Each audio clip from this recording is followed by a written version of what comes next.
there is a crow somewhere in your neighborhood that knows things about you that you have never told anyone. Not things you have hidden, not secrets. Things that you simply never thought to mention because they seemed too small and too ordinary to be worth describing. What time you leave the house on weekdays versus weekends. Whether you take the same route to your car every morning or vary it depending on what you are carrying. How long you typically stay outside before going back in. Whether you pause at the door before you open it or go directly through. These are not things you have communicated. They are things you have performed repeatedly in the presence of an animal that registers repetition the way a scientist registers data. The crow did not ask you for this information. It did not need to. You delivered it morning after morning in the only language the crow needed, the language of pattern. And the crow, which has been paying attention since the first time it registered your existence, has been reading that language with a precision that would surprise you if you knew how complete the picture had become. Subscribe now. Every video on this channel goes deeper than the last. Stay until the end. Because what we cover last tonight is the part that is hardest to unknow. Most people assume that what crows know about them is limited to what happens during direct encounters, the moment the crow sees them, the moment something passes between them, the moment of visible mutual awareness that feels like the beginning and end of whatever the relationship is. That assumption misses almost everything. What the research on corvid temporal memory and routine tracking has established is that crows do not simply register encounters. They register intervals, the time between encounters, the pattern of when you appear and when you do not. And they build from that pattern something that functions, in a behaviorally measurable sense, as a model of you. Not a static snapshot. A predictive model, one that generates expectations about your future behavior based on everything your past behavior has established. Valérie Dufour, researcher at the University of Strasbourg, whose work on temporal cognition and future-oriented behavior in corvids has examined how crows encode time-based information, has described this capacity as one of the most underappreciated dimensions of corvid intelligence. The first thing the crow knows about your routine is the one that most directly shapes how it behaves when you are not yet visible. It knows when you're about to appear, not through any mystical sensitivity, through the same mechanism that allows any system to generate predictions from historical data. Your routine, repeated across enough mornings, produces a temporal signature, a specific clustering of your appearances at specific times, specific days, specific intervals. And the crow, which has been present in its territory across all of those mornings, has accumulated enough data points to build a model that generates reliable expectations. Mathias Osvath, researcher at Lund University, whose work on prospective cognition and future planning in corvids has examined the mechanisms by which crows represent and act on anticipated future events, found that crows demonstrate what he describes as temporally grounded anticipatory behavior. Behavioral changes that precede the arrival of expected events, not by seconds, but by minutes, in ways that cannot be explained by immediate sensory cues. The crow is not responding to the sound of your door. It is responding to the time, the day, the accumulated pattern of when you have appeared before. What this means in practical terms is that the crow in your yard has already begun adjusting its behavior before you step outside. It has repositioned itself. It has updated its activity level. It has, in a sense that the behavioral data supports without metaphor, been expecting you. You have probably noticed this without knowing what you were noticing. The crow that is already looking at the door when you open it. The one already perched in its usual position before you have done anything to announce your arrival. It was not waiting for you in any random sense. It was waiting for you specifically because the pattern you have established made your arrival at that time, on that day, predictable. The second thing the crow knows about your routine is the one that extends its knowledge of you beyond the boundaries of your own property. It knows where you go, not in the sense of surveillance, in the sense that a crow with a territory that overlaps with your regular routes has been present at multiple points along those routes across multiple iterations of your daily patterns. It has seen you at the end of your street.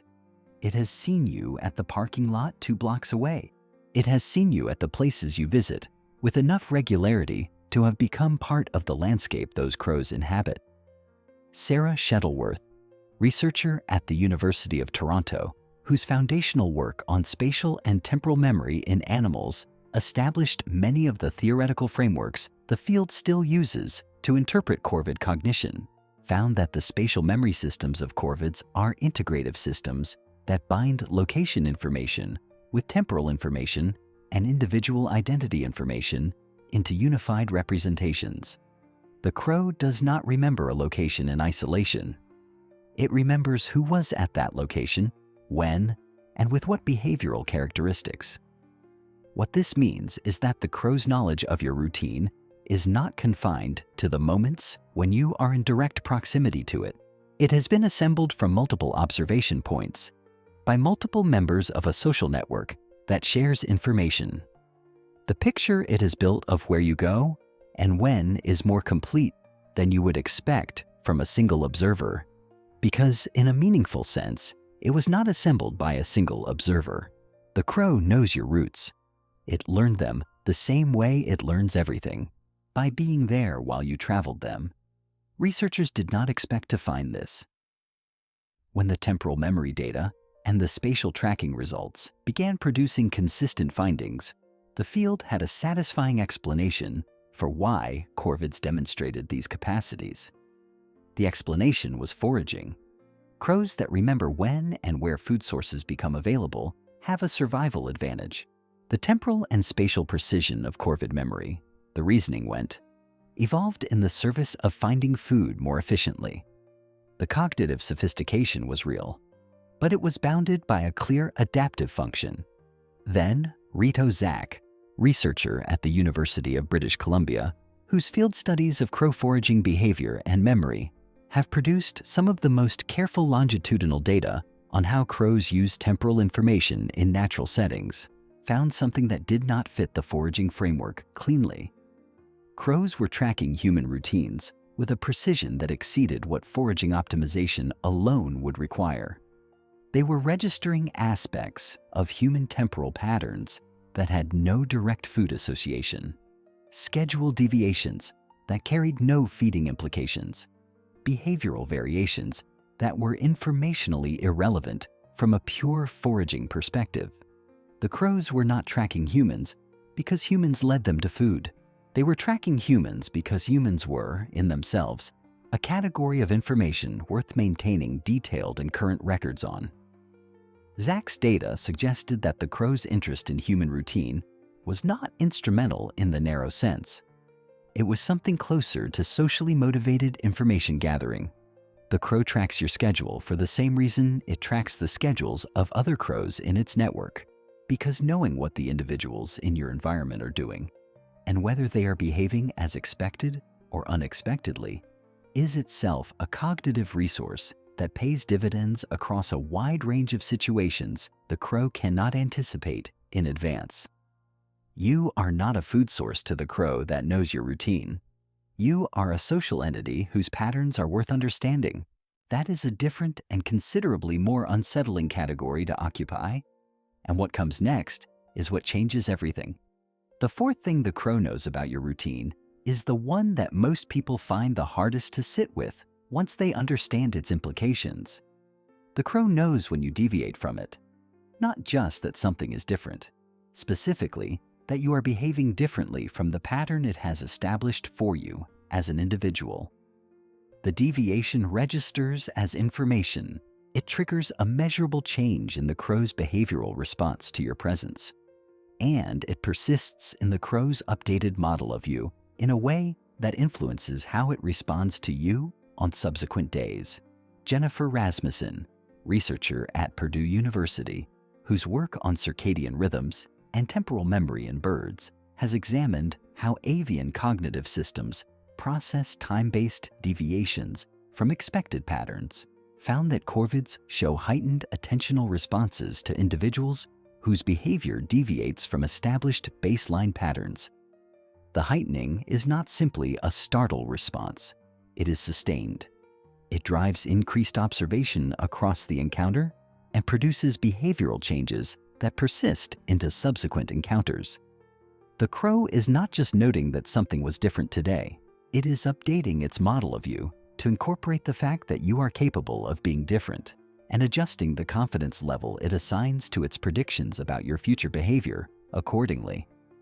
What this means in practical terms is that the crow in your territory has a baseline expectation of how you behave, and it registers departures from that baseline as data that revises its model.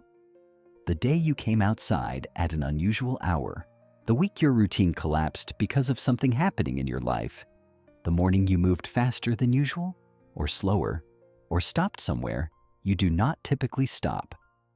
All of it was registered. All of it updated the file. The fifth thing is the one that closes the distance between all of this data and the specific texture of your daily life. The crow knows the difference between your ordinary days and your difficult ones, not through emotional perception, through behavioral observation. Stress changes the way a body moves. Distraction changes the speed and direction of gaze. Preoccupation produces micro-behavioral signatures, subtle changes in pace, in posture, in the fluency of ordinary movement that are below the threshold of conscious human perception, but well within the observational range of an animal whose survival has always depended on reading behavioral states accurately.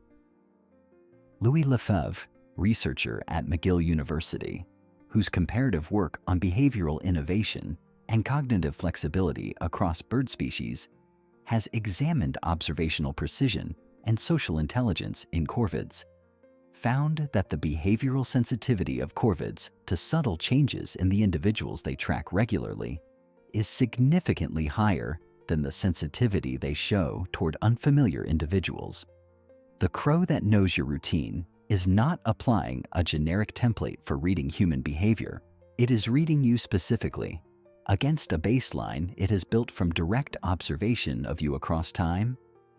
The deviations it detects are deviations from your ordinary self, not from some average human. The crow in your yard knows, in a functional behavioral sense, when something is different about you today.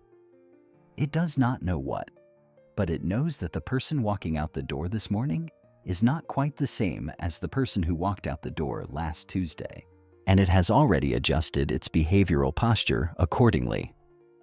We need to stop cataloging what the crow knows for a moment, because none of what we have covered is ultimately about the crow's cognitive capabilities. It is about what it means to have been known in this particular way without knowing you were being known. Think about what has actually been described in this video. There is an animal in your neighborhood that has been building a model of you from direct observation across time.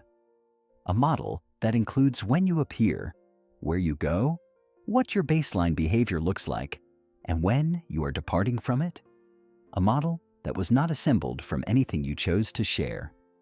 That was not filtered through the version of yourself you present to the world. That was built entirely from what you have actually done, repeatedly, in the unguarded ordinary flow of your daily life.